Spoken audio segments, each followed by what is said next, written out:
Assalamualaikum warahmatullahi wabarakatuh. Selamat pagi anak-anak. Pada hari ini kita akan melanjutkan pelajaran simulasi dan komunikasi digital ya. Sebelum kita mulai belajar, jangan lupa ya, kita itu belajar diawali dengan doa ya. Semoga semua siswa dan keluarga besar Taruna Karya dalam keadaan sehat walafiat, sehingga bisa mengikuti pembelajaran juga latihan setiap hari ya, setiap hari Senin sampai Jumat. Nah, ini yang kemarin Bapak sampaikan tentang 4M.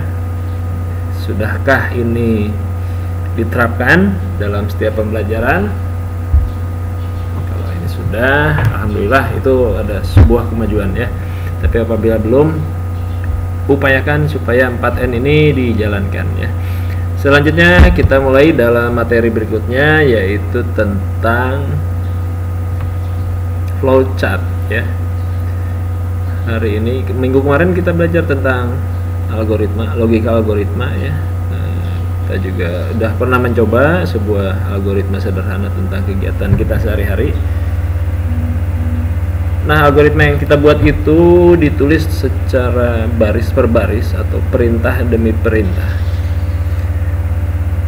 Algoritma tersebut bisa dikonversi ke dalam sebuah diagram ya, dalam sebuah gambar yang disebut dengan flowchart. Nah, setelah kita buatkan algoritmanya, kita konversi ke dalam sebuah flowchart. Bagaimana membuat flowchart? Ya, kita harus kenali dulu flowchart itu apa ya. Nah, flowchart itu adalah diagram alur ya. Diagram alur dalam bahasa Indonesia, sebuah diagram atau gambar yang menunjukkan tahapan sebuah proses menggunakan simbol-simbol yang baku. Itu yang dimaksud dengan flowchart. Berarti gambar ini ya, bukan tulisan ya, gambar. Mungkin gambarnya ada tulisannya boleh, atau ada nomornya juga boleh. Tapi gambar ini harus menunjukkan sebuah tahapan proses ya, tahap proses. Harus bisa dimengerti oleh orang yang melihatnya bahwa ini adalah sebuah proses, dengan simbol-simbol yang baku, yang sudah dikenali semua ya, semua pihak. Semua yang membaca flowchart ini sudah mengenali simbol, setelah itu bisa membacanya ini sebuah proses apa. Nah, simbol-simbolnya seperti apa dalam flowchart ya? Kita lihat ada beberapa simbol. Ini tidak seluruh simbol Bapak tampilkan ya, tapi ini yang paling sering digunakan ya. Ini yang paling sering digunakan. Yang pertama ini simbol terminal. Ini digunakan untuk memulai dan mengakhiri sebuah flowchart. Selanjutnya ini adalah ada jajaran genjang ya bentuknya.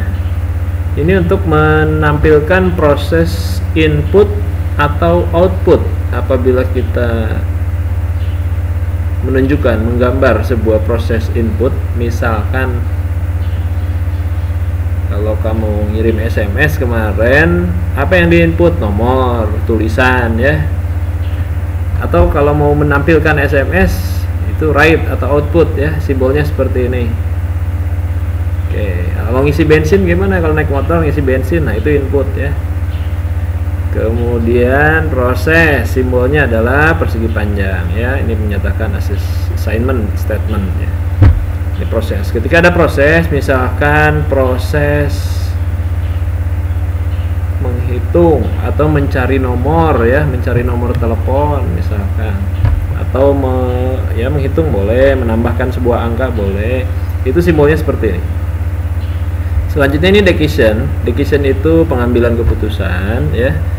Simbolnya seperti belah ketupat ya. Belah ketupat ini akan mendapatkan nilai jawaban benar atau salah, yes atau no, ya atau tidak. Ini yang kemarin kita bahas tentang logika ya, benar atau salah. Nanti ketika proses melalui proses simbol ini, maka dia akan mengambil keputusan apakah benar atau tidak. Contohnya kalau kita mau sarapan ya, apakah piringnya ada? Nah, ini sebuah pertanyaan. Maka keputusannya, atau di sini statementnya adalah piringnya tidak ada. Apakah benar piringnya tidak ada? Ada Pak, katanya. Oh, berarti jawabannya adalah yes, ya, iya. Tidak ada. Kalau tidak ada, oh ada Pak, ini piringnya, berarti jawabannya tidak. Piring tidak ada, jawabannya tidak, gitu ya. Ada Pak, jadi menyangkal ya, menyangkal. Atau misalkan kalau kita mau ngisi SMS ya, apakah pulsanya ada? Di sini tertulis pulsa tersedia. Apakah ini benar? Kalau benar, lanjut kirim SMS, kan gitu ya. Kalau ini salah, artinya tidak ada pulsa ya. Ini harus ada proses tambahan. Apakah ada proses mengisi pulsa atau bagaimana ya? Itu decision atau pengambilan keputusan. Nah, selanjutnya display. Nah, apa yang ditampilkan di layar atau di user sama kita bisa dilihat itu ditampilkan dalam simbol seperti ini. Ini gambarnya seperti gambar tabung ya. Kemudian panah, ini anak panah ini menunjukkan alur proses, ke arah mana proses itu berjalan. Selanjutnya lingkaran ini apabila kita menggambar sebuah flowchartnya itu lebih dari satu halaman, maka sambungan antara halaman 1 dan halaman 2 nya harus menggunakan simbol ini, simbol lingkaran ya. Selanjutnya titik konektor yang berada pada halaman lain ya. Oke, ini berkaitan. Kalau misalkan kita buat gambar flowchart pertama di kolom 1 ya, flowchart kedua di kolom kedua, nah simbolnya ini ya. Tapi apabila di halaman kedua tadi sedikit keliru ya, apabila di halaman berikutnya kita sambung sebuah flowchart yang sama atau kelanjutannya, gunakan konektor seperti ini ya di halaman lain. Kemudian ini gambar call memanggil subprogram, apabila ini program memanggil program lainnya atau proses memanggil proses lainnya ya.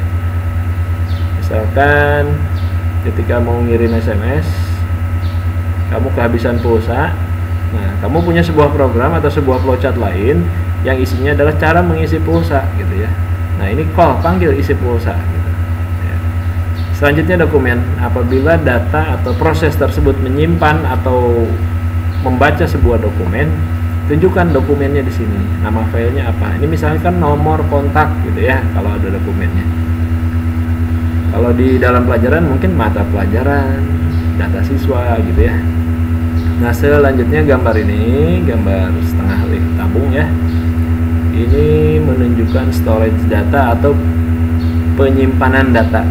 Kalau datanya kita akan simpan di sebuah media ya, misalkan memory card gitu ya, atau hard disk kalau di komputer, itu simbolnya seperti ini ya. Misalkan SMS-nya mau di copy ke memori, nah simpan ke sini, arahkan ke sini datanya. Oke, selanjutnya yang berikutnya ini di gambar yang sederhana yang sedikit ini ya. Ini preparation atau persiapan. Misalkan pulsa diisi dengan 0, selanjutnya pulsa diisi dengan 100.000 misalkan. Nah, pulsa diisi dengan 0 itu ini preparation, penetapan nilai awal ya, penetapan nilai. Nah ini simbol-simbol yang sering digunakan. Yang paling sering digunakan adalah sini start, terminal ya, maaf, terminal. Ini isinya start dan end. Kemudian input, proses, decision, alur proses. Ini sambungan jarang terjadi. Call juga jarang terjadi, dokumen mungkin terjadi ya, atau kita gunakan. Itu simbol-simbol harap dipahami supaya nanti kita bisa menyusun sebuah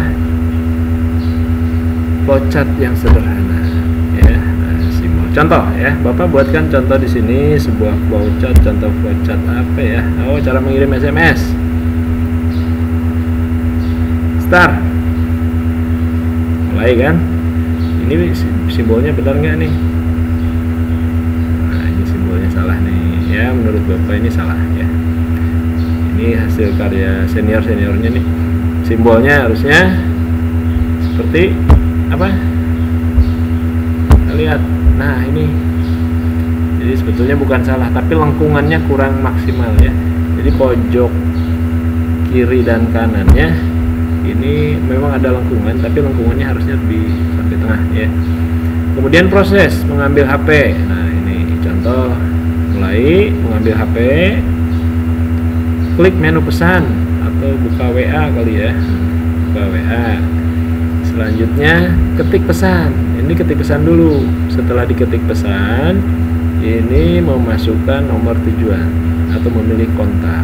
Apakah mengetik dulu atau memilih kontak dulu? Itu kamu nanti bisa jawab ya. Tapi tahapannya begini. Ini bisa kamu tukar. Kalau sudah dipilih nomor tujuannya, klik OK untuk mengirim atau send ya di situ. Selesai. Nah, ini proses sudah selesai. Ini contoh flowchart mengirim SMS atau pesan singkat ya. Nah, nanti Bapak tugaskan sampai sini dulu ya. Kalau misalkan ada pertanyaan silahkan diskusi atau japri ke Bapak ya. Di grup mungkin terlalu ramai, tapi kalau japri oke, nanti Bapak kasih jawaban ya. Sebelumnya mungkin minggu kemarin Bapak belum tampilkan ya profil Bapak di sini, nama Bapak ya Ahmad Fauzi ST. Ini gambarnya gambar tahun berapa ya? Ya sekitar 2-3 tahun yang lalu. 2 tahun yang lalu ya. Bapak pakai kaos ini nih, kaos Reuni Akbar 1976 2016 ya, 2017. Ini kontak Bapak ya, ada di grup ya. Oke, cukup Bapak dan keluarga. Nah, tugasnya hampir sama dengan yang tadi, simbol-simbolnya gunakan yang tadi, tapi ini berkaitan dengan tugas yang sebelumnya. Buatlah flowchart kegiatan menggunakan flowchart kegiatan menggambar seperti pada algoritma yang pernah dibuat. Nah, kamu kan dulu pernah membuat algoritma menggambar ya, gambar apa aja, bahas kan kemarin. Nah, sekarang algoritmanya dibuat dalam bentuk flowchart. Jelas ya. Apabila ada yang kurang bisa dipahami, silakan diputar ulang, kemudian dipahami, dipelajari. Kalau perlu referensinya Google lah ya, kamu cari-cari tahu tentang flowchart boleh gunakan Google. Jika ada pertanyaan seperti tadi Bapak bilang, silakan japri ya, di jam belajar ataupun di luar jam belajar. Tugasnya jangan lupa kirimkan melalui link absen ya. Berupa foto boleh, berupa file Word boleh, file Excel boleh, PowerPoint boleh, apapun yang kamu kirimkan ke Bapak akan pelajari. Yang penting flowchartnya ada. Oke. Pertemuan ini cukup sampai di sini. Semoga kita selalu dalam lindungannya. Assalamualaikum warahmatullahi wabarakatuh.